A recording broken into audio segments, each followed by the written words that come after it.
I want to stress again something that you raised as well. Richard Marles, our Defence Minister, did not want to tell journalists how much America had told us to increase defence spending. Pete Hegseth then put out an official readout of the meeting saying, this is what I asked, 3.5%. They don't want this government to keep stum about the advice they're getting. I thought that was highly significant. Meanwhile, domestic politics, Matt, the Coalition's new Shadow Treasurer, Ted O'Brien, he's announced this first policy decision. It is to say yes to Labor increasing the tax on earnings of super funds, of super accounts above $3 million, as long as the Albanese government indexes that $3 million threshold and doesn't tax unrealised gains. Is that actually the right signal to say yes to higher taxes? Look, Andrew, I look forward to the discussion about this in our party room.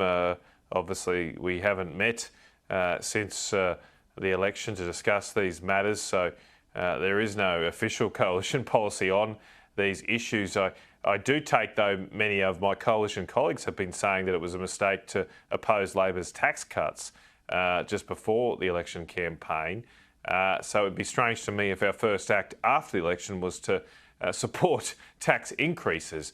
I think the important thing here is to look at any potential change in these areas in the context of what is it going to be spent on. If we're going to raise taxes on superannuation balances over $3 million, and we're going to do that to continue to fund the boondoggles of green energy that this government seems addicted to, well, I'm not signed up for that at all, Andrew, not signed up for it at all.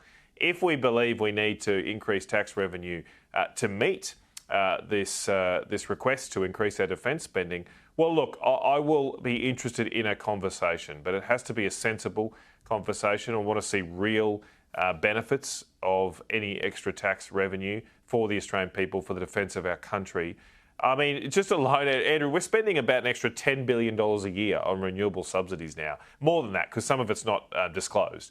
The capacity investment scheme is not for publication for commercial reasons. So it's at least $10 billion a year. This request from Secretary Hegseth would mean a $40 billion increase in our defence spending. So you're a quarter there just by getting rid of the renewable subsidies. Why don't we just do that and make a good start? And then there's some other ones, as I say, that are undisclosed, which might get us a lot further down the track. Yes, but you think the green spending is to make us weaker by having a less reliable and more expensive power, whereas the defence spending would make us stronger. It'd be a win-win if we switch that funding as you suggest. Matt Canavan, thank you so much indeed for your time.